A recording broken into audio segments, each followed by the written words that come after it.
God is real, ladies and gentlemen. My name is Dominic, back at it again with another video. And this video is going to be the most important one I have on my channel as of yet. It's going to be about how I found God, how God found me, how it's changed my life, just the whole process of how I went from a non-believer of 22 years to now being a follower of Christ within the last 16 months. I hope y'all can gain something from this video, and don't mind the redness on my eyebrows. I know it's probably like really obvious, but I just got them done. You know, say what you want, whatever, it looks good, I don't care. But I'm gonna just start at the beginning, who I was before I met God, and I'm gonna just transition to how I met God and how it's changed my life for the better and kind of where we're at now. So let's go back to 2019. I get my first major girlfriend. You know, we're together for a year, just, you know, having sex all the time. And that's when I kind of got introduced to, I don't know if I want to use the word addiction yet, but like I was just addicted to that feeling of having sex and, you know, just watching the P word, everything. I just enlisted in the Army Reserves at this point. I was about to leave for basic training. We break up. Anyways, that's kind of what started my whole lustful journey. My whole channel's pretty much so far based around semen retention and lust, so that's why this is gonna all kind of tie in together and make sense. But so this is 2019. Fast forward the next 2 to 3 years, let's say to 2023, right? 2023, I'm not really doing a whole lot with my life, right? I'm in the Army Reserves. I was an electrician at the time. Hated my job. I was smoking weed all the time. Yes, while I was in the Army. It was stupid. Thank goodness I never got caught. But it was so idiotic of me. I was just in a bad place mentally. I was addicted to the P word, addicted to sex, addicted to everything. I was doing shrooms. Like I was just addicted. Like I was just down to try whatever, right? I was just down to try whatever. All I was doing was lusting. That's all I cared about. Going out every weekend, getting hammered with the boys, and then talking to girls.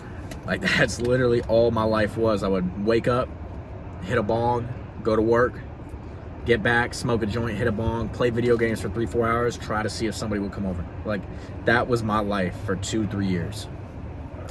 And it's embarrassing, yeah. I've come a long way, but this whole time I'm not believing in God. Like I'm actually almost against it. Like I'm not gonna say I make fun of people who do, but I'm just like, yeah, y'all just, I would always use the excuse, people who don't have anything to live for rely on God. So, or it was the, if there is a heaven, you might as well believe just in case, you know? Or people will go crazy if they don't have something that they believe in. You know, if there's nothing after death, then people will freak out, because what is the point of all this, right? Now, this is going to take a weird turn, right? I didn't believe in God really whatsoever. I told myself I was agnostic. I believed some was out there, but I had no evidence or basis for that. I had none. I was just saying that to say that, right? I didn't want to tell people I was an atheist for some reason, but I didn't believe in God. I didn't think of, I said I believed in a higher power. I didn't believe in shit. Now, this is going to be a weird, this is going to take a weird turn. I haven't heard anybody talk about this, so this might be really original. The thing that kind of got my mind opened up to it a little bit, and it's going to sound so crazy, Hollywood. Now, I'm going to put you on game here, okay? I'm going to blow your mind a little bit. You probably have already seen this in Hollywood with actors, actresses, singers, dancers, anything, right? Anybody in Hollywood, right? Any influential figure. At some point or another, if you notice, especially rap artists, look at Sam Smith, look at Lil Nas X. Why is it that Christianity is the only religion that Hollywood mocks? It is the only one that Hollywood mocks. Christianity as a whole. Jesus, God, they turn it into a big comedy show, like it's like, and then it's worshiping the devil. Even if you could sit there and say, oh, it's for views, okay, that's fine. Why not make fun of, I don't know, Judaism or Islam, you know? Like, why not mock that, right? Like, why only Christianity? And that was kind of what got the ball turning for me, because I'm like, all of these influential people that people look up to. I mean, I don't understand the whole fantasizing over actors and actresses and famous people. Don't really get that, but we'll talk about that later. But why are they all making fun of Christianity? Look at Playboi Carti. I used to listen to Playboi Carti all the time. Quite literally, demonic cues in every music video, every song he has. It's crazy. It is crazy. And that's what got the ball turning for me. Then, this is going to be another weird turn. I started watching Ghost Adventures, right? It's with Zach Bagans, 2 other people. They track haunted places down. You know, they monitor what's going on. You know, they try to talk to spirits. And I believed in that shit. I still do believe in that shit. I believe in a spiritual realm inside this physical one. Or outside of it, I guess you would say, however you want to look at it. And that was another thing. It's like, if there's nothing to life after death, if we are just here by accident, if there was a big bang, if there was a 1 in a billion chance the cosmos aligned to where the sun is just a perfect distance away from the earth to where we don't burn alive, yet we still stay warm enough to stay alive, our bodies stay the perfect temp. Like, it was a ball that just kept rolling. I kept asking more questions as I'm like, if it's all an accident, then how is it that after death there are spirits if there's no afterlife, right? There's no afterlife. Now bear with me. Those are 2 of the big points, right? So we're gonna go back to the other one. They make fun of Christianity, these Hollywood A-listers, right? They make fun of Christianity and God and Jesus Christ.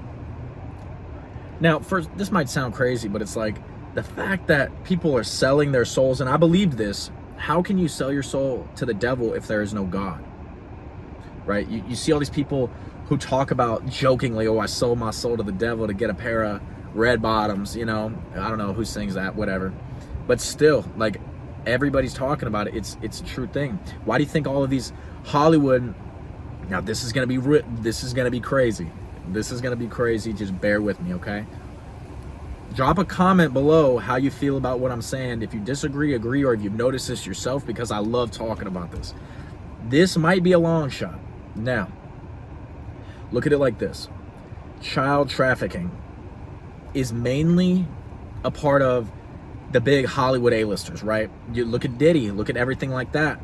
I'm telling you, these Hollywood A-listers are child trafficking kids. Now, it's a billion-dollar industry, apparently, supposedly, and I don't doubt it. Just like the drug trade, billions and billions and billions of dollars.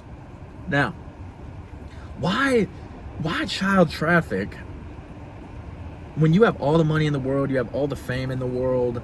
Why do something so stupid to where if you get caught, there's no saving you. There's no bond that'll get you out of jail. There's no judge that'll dismiss the case.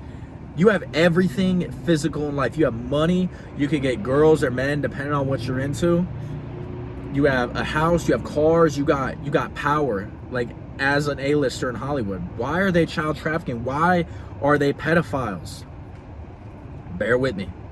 Call me crazy. Tell me I'm crazy. I don't care. What is the closest thing to God? What is the closest thing to God on this earth? I'm going to give you a second. 3, 2, 1. Children. Children are the closest things to God. And why is that? Children are innocent. Children are so innocent. They are brought into this world with open eyes and open heart and open mind. They have no judgments about people. They have no pride. They have no obsession over money or cars or girls or men. Kids are so innocent, and that's what makes them so close to God and Jesus, because their mind isn't corrupted. They're not falling into sin because they don't even know what it is. They don't know about fleshly desire yet. All they care about is what's in front of them. That's all they care about, and that's why children are so close to God. Now, bear with me again. That is exactly why they child traffic. Now, yeah, there are some weirdos out there that are into sexual things with children, and I get it. They're doing that stuff, that horrible, disgusting shit. But As I said before, they have everything they could have in the world. Why risk it on that? If they sell their soul to the devil, they have to do what they can to take God out of everybody's life. And how do you do that? You corrupt children, the closest things to God. The closest things to God. You corrupt children by trafficking them, the M word them. I'm not even gonna say it. I don't want to get banned off YouTube right off a rip, but call me crazy, but look at it. Put the pieces together. Tell me I'm wrong. You can't just sit here and tell me all these people are attracted to children and that's why they do this. All of the people in Hollywood are part of this big ass cult. This big ass cult worshiping the devil. And that's really what got my mind turned into God, because it's like, if the devil's real, Jesus and God are absolutely real. Now, I had never read the Bible up to this point. I'm in a 2-year relationship, mind you, at this point. 2-year relationship. We break up. This is January of 24. January 24, we break up. Last year, January. 2-year relationship. Never, I've been to church before, but it was with a girl just because she asked me to, right? I had no desire to believe in God. I had no desire to look for it. After this relationship, a lot of things started flooding my mind. What am I doing with my life? I feel like I'm on no path. I feel like there's nothing going on. I feel like I have no purpose. This is important. I had no purpose, right? Now, this is going to sound weird, but those thoughts of like the child trafficking and the pedophiles and Hollywood and the devil just started flooding my mind, and I don't know why. This is genuinely a week after I broke up with this girl of 2 years. Genuinely a week after, right? And something just told me, it's like, you know what? Let's give it a shot. You know, like, I mean, find out for yourself. If it's not what you think it is, if you don't have enough evidence to believe in it, then don't. I was like, okay, I went into it all mine. I bought the cheapest Bible you could on Amazon, the English Standard Version, just the hardcover, like basic Bible. You know, it was like $3 on Amazon, something like that. Now, this is where things really start changing for me, right? I took that first step. I bought a Bible. Something was telling me to, and I truly believe it was God telling me to. I truly do. And I'll get into that. But I buy this Bible. It comes in. Now, it sits, you know, for a week. You know, I open it. I read like a page or two, and I'm like, I don't know. And I started with the Old Testament, mind you. I didn't realize I should probably... Anybody that is just getting into Christianity, or you're curious about it, start with the Gospels of Matthew, Mark, Luke, and John. Start with the New Testament, please, because that'll really put it into perspective who Jesus was and really what applies today. I'm not going to say the Old Testament doesn't apply today, but there are a lot of things in there that just won't make sense until you read about Jesus and his 12 disciples, right? Now, getting off topic. Read a couple pages. I was like, okay, you know, whatever. Now, there was one day I sat down and read it for like 25 minutes, right? I'm not a big reader. The only things I really read are self-growth books like Think and Grow Rich, The Law of Attraction, 48 Laws of Power. I read those books, just was getting into my entrepreneurship, whatever, my journey. And so I sat down one day. I was like, you know, let me give it a chance. Let me actually start reading. And then I told myself, I'm gonna pray. You know, let me read the Bible right before bed. Let me pray. And this is genuinely exactly how this prayer went. It's like, dear God, I don't exactly know how to pray or what to say, or if I'm talking to anybody, or if you're even out there. But if you are, please show me. Please come to me in a dream. Please show me in real life. Please talk through somebody. Please show me that you are out there, that you are real. And I'm getting goosebumps thinking about this. I will never forget that first night I prayed. I read the Bible. Now, mind you, this is like a week and a half, 2 weeks after my relationship, my 2-year relationship ended. I thought I was going to spend a long time with this girl. I go to the gym in the morning. That's my routine, right? So I pray, go to sleep, wake up. And I feel lazy. I wake up, I'm not feeling good at all, right? The food, my breakfast ain't going down. I ain't feeling hot at all. I get to the gym. It is I think I was hitting chest and try. I was hitting chest and try. And I'm feeling weak. This weight is not moving good. None of my movements are feeling smooth, man. I just feel like everything is heavy today, and I'm thinking about her a lot. I'm having serious thoughts about my relationship. Did I make a mistake? What am I doing? Like, did I mess up the best thing I've ever had, you know? And I'm just like having a horrible day. Didn't even remember I prayed the night before, right? Didn't even think about it. And I'm gonna see if I could find a way to edit it into this video. I don't know anything about editing, but I'm gonna go ahead and try to, or at least I'll post it in the comments or something like that. But I will never forget. I've been at this cable. I'm doing tricep pushdowns. I've been there for 2 sets already. And something swore to you, like I heard an audible voice in my head that said, look down. It literally said, look down. And I'm going to try not to get emotional right now because it's just so crazy to me. It said to look down, and it was a note. Like, it was just a piece of paper right at my feet. And I had already been at this machine for 10 minutes, mind you. And it was a piece of paper, and it said, I know you're going through a lot. You look great today. Jesus loves you. You know? I mean, it said Jesus loves you at the bottom. And, I mean, in that moment, I just broke down. I just started crying. I just started crying. In the gym. Like, I don't know. I don't cry like that. I don't just cry like that. And I look down and I see this piece of paper, and it says Jesus loves you right at the bottom, you know. And I just got chills throughout my entire body. I start crying. I just need to walk away. I'm like, what the hell? Like, what is going on? You know, like, there's no way that just happened. The night before I prayed and asked Jesus or God to come talk to me or show me that they're real. And that right there was the first step in my journey to my faith. And it was like, that's crazy. Like, I've been going to this gym for 8 months. Nothing has ever...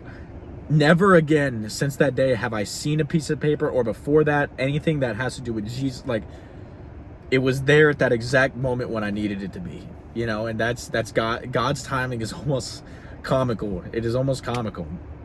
And that was the first big step in my journey to get me to believing in God. You know, I stopped thinking about just having sex with women all the time, you know, at this point, because I wanted more for myself. I felt like I was focused on the wrong things, and God showed up in my life that day. And I didn't realize how significant it was at the time, but that genuinely is the reason I believe now. Now, there are a lot of other things. I'm going to go into a couple other things, and I'll cut this video off. But that moment on, I started taking it a little bit more seriously. I started reading my Bible a couple times a week, you know. I'm still not amazing with it. I could definitely be a lot better, but that moment was so incredibly eye-opening for me. It's like God is listening. God is listening to you, and I promise He is. It might not seem like God is right there with you, but He is always with you. Jesus Christ is always with you. He is always looking for you. And my faith just every day started to get a little bit stronger. You know, I was feeling better. I mean, genuinely, when you try to live like Jesus did, your life gets better. Your life gets better. You stop worrying about things. I deleted my social media at this time. Like I said, YouTube is the only thing I have Facebook for work, but like social media, I deleted all of it. My Instagram, my Snapchat, my TikTok. I don't have any of that still, because I wanted to focus on the gym, God, and just making money, you know. And that is when my life truly started changing for the better. I stopped going out all the time. I don't care about drinking. Like, don't get me wrong, it's nice to go out with the guys every now and again, have a couple beers, but I'm not like, yo, let's go get hammered this weekend. Let's go find, you know, let's get a 2-man, you know?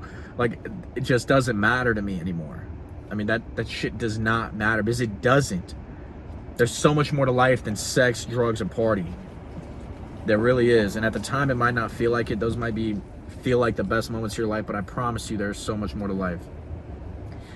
Now, fast forwarding a little bit, I swear it's so crazy. After that, I felt God with me for the next 3 months. Like, it was so powerful. I genuinely felt God with me. Like, it was so crazy. Now, here's the thing about God. It's almost like you'll feel Him in seasons. It's like you will genuinely know that God is right there with you. And then other times it'll feel like He's distant. He's always going to be with you, but it will feel like He's distant. But He was with me. He was with me for a couple months. I just felt his presence. Like I knew God was watching me. You know, I knew God was looking out for me. And now after a couple months, it started to die off a little bit. I felt like my faith was getting less and less and less. And you'll have periods of this that you don't let anybody fool you. Even the strongest believers in Christ still question it sometimes. They still have questions that are like, okay, where are you at, God? Where are you at? But I was going through this period where I'm like, I don't feel you with me, God. Like, what's going on? Like, what did I do something? You know, what's happening? And I'm trying to ditch this life of lust away. I'm not drinking. I'm not smoking weed. I'm not really doing nothing, right? Just going to the gym, working, and that's about it. And now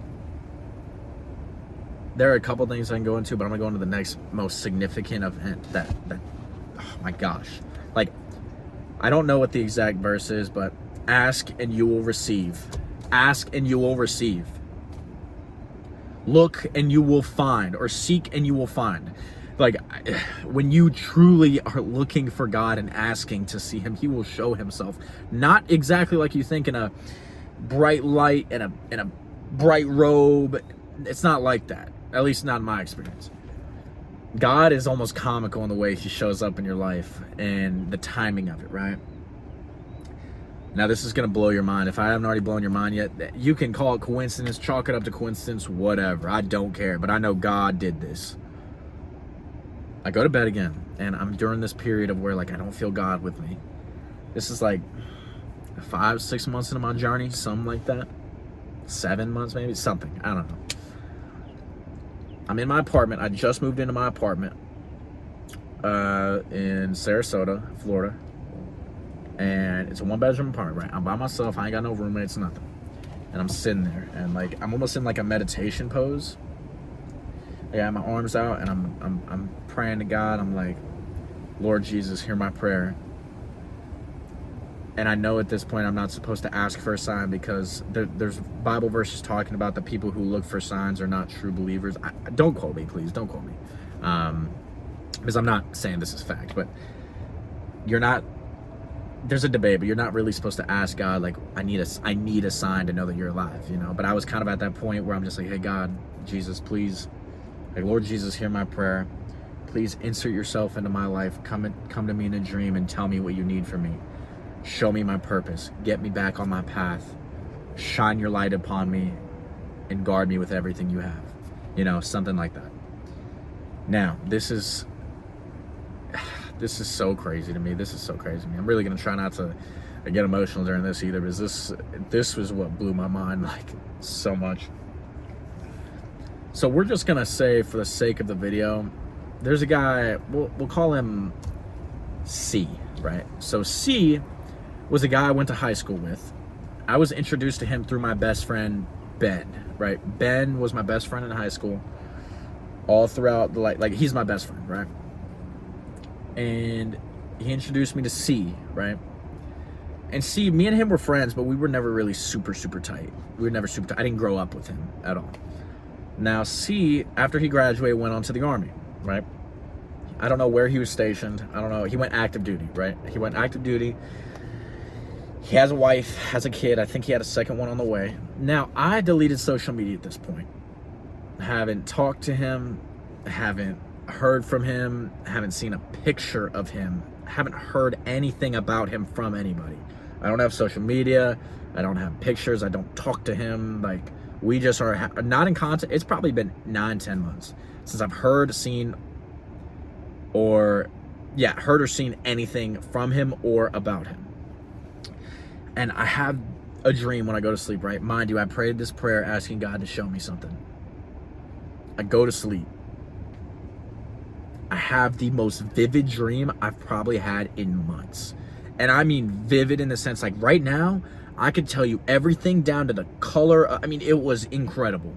It was incredible. Let me try to put this in a picture for you. I don't know if you've ever seen those big barn dominiums, but it's like that material is like a big garage barn dominium. And there was a boat on a trailer parked in there, along with like 2 jet skis, like a truck, some motorcycles, whatever. Me and him are sitting on the boat, on the trailer, drinking beer. Me and C.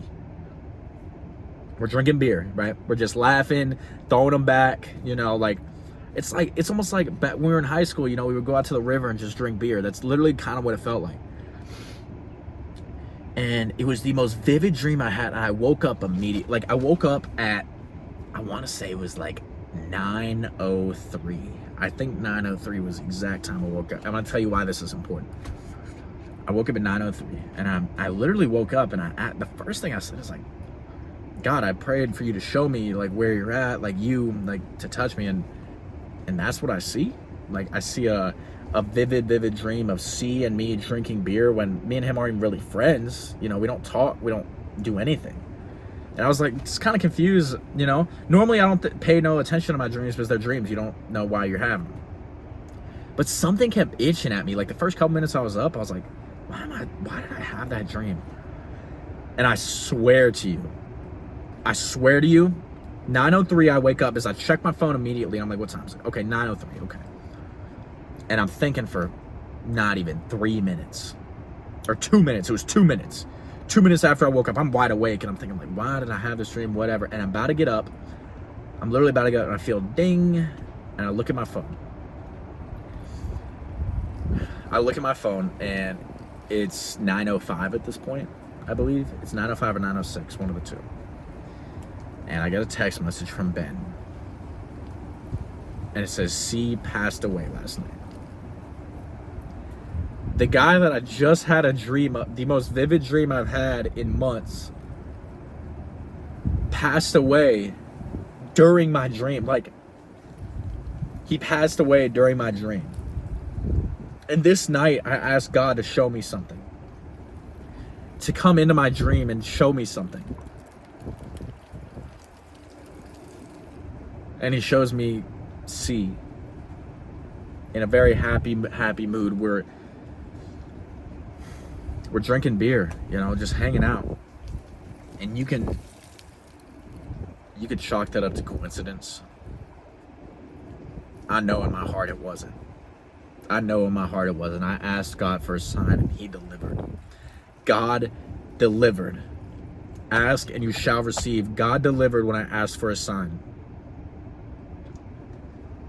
And I got that text message, and my heart just sank. There are no tears at this point. I am just in shock at what just happened.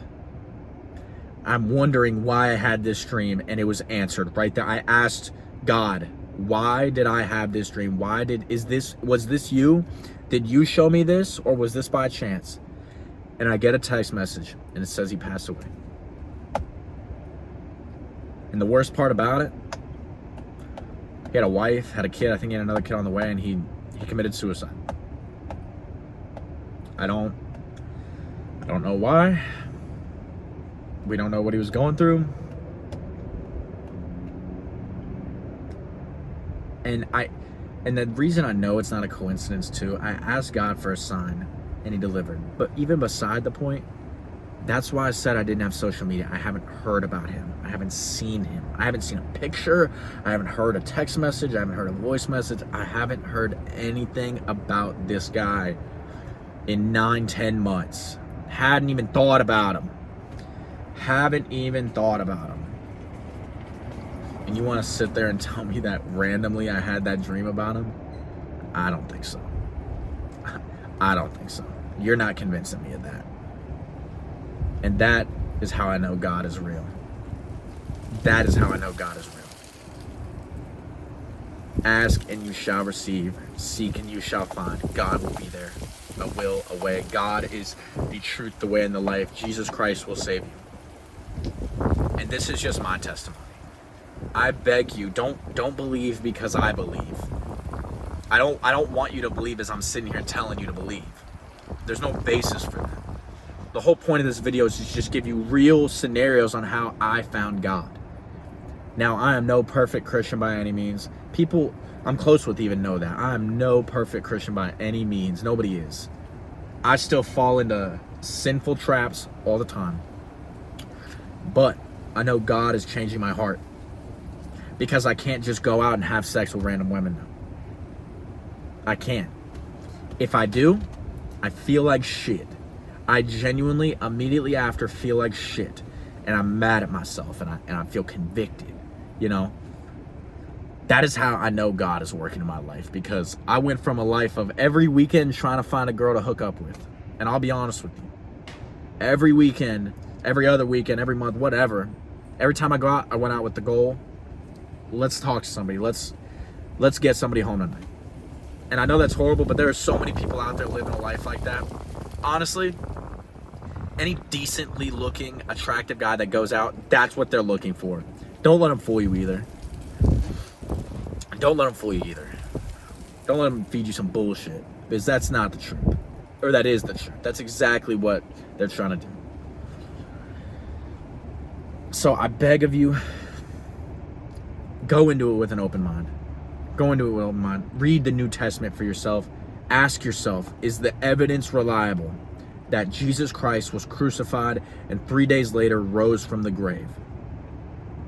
Ask yourself, is the evidence reliable that Jesus Christ lived a good life? That Jesus Christ told the truth about what he was saying? Ask yourself, is God really out there? Don't believe because somebody tells you to believe.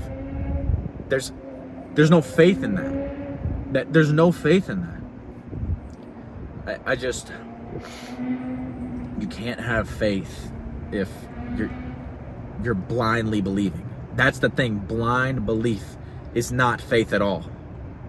It is not faith at all. Don't just believe in hopes that there's a heaven.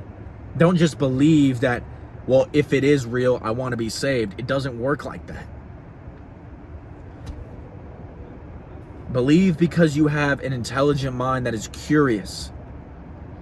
Your intelligent mind determines a lot of the time what makes sense and what doesn't make sense, okay?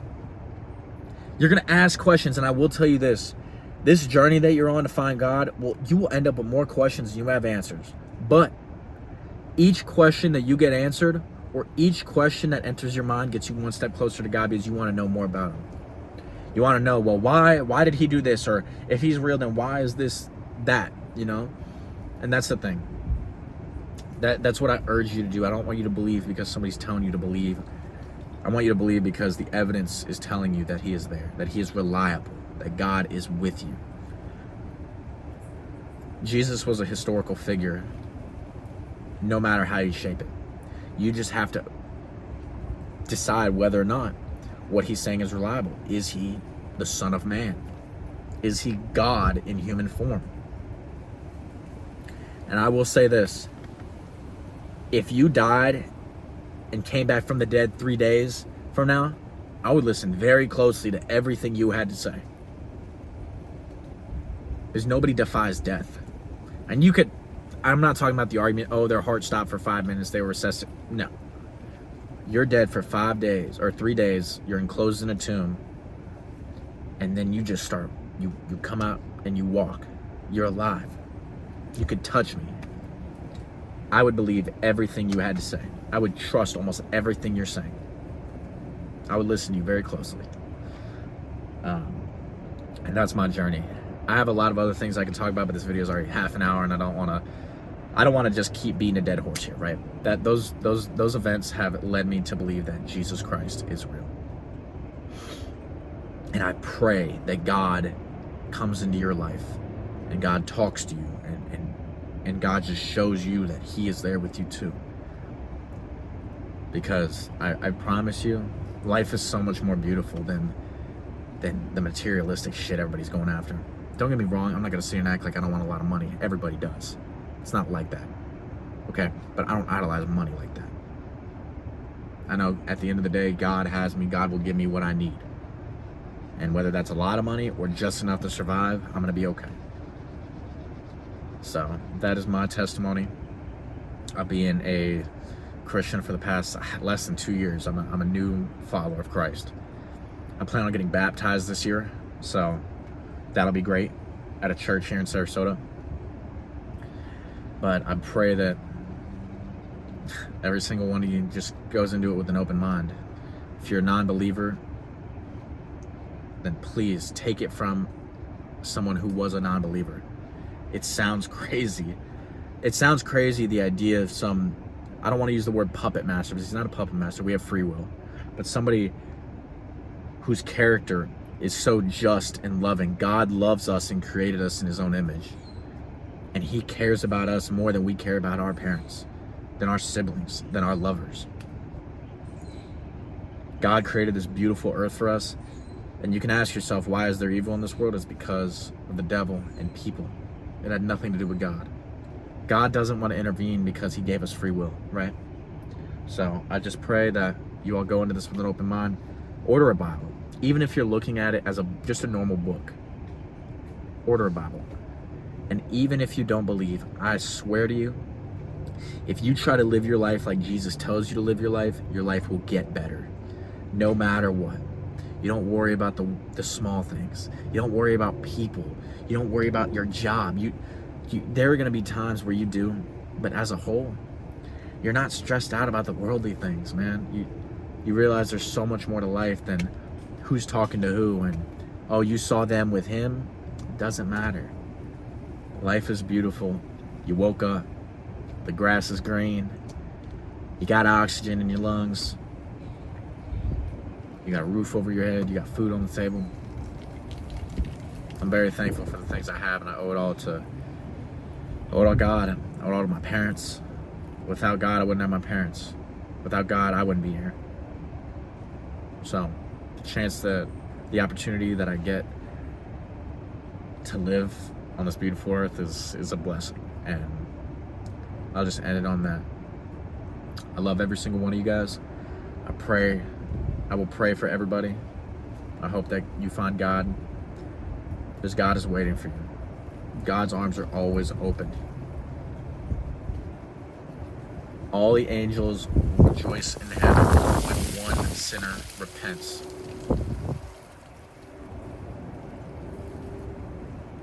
It's a beautiful thing. But I'll let y'all go. I hope you have a blessed day. I hope you have an amazing day today, guys. Go to church, man. Go to church. Just one service. Go to church. Buy a Bible. Pray to God. Even if you don't believe in it, just pray. Just see what happens. What's the worst that can happen, right? All that mumbo jumbo praying. Yeah, okay, go ahead, pray. What's the worst that can happen? I'm gonna let y'all go. Peace and love. Be safe, stay blessed, and have a great rest of your day, y'all.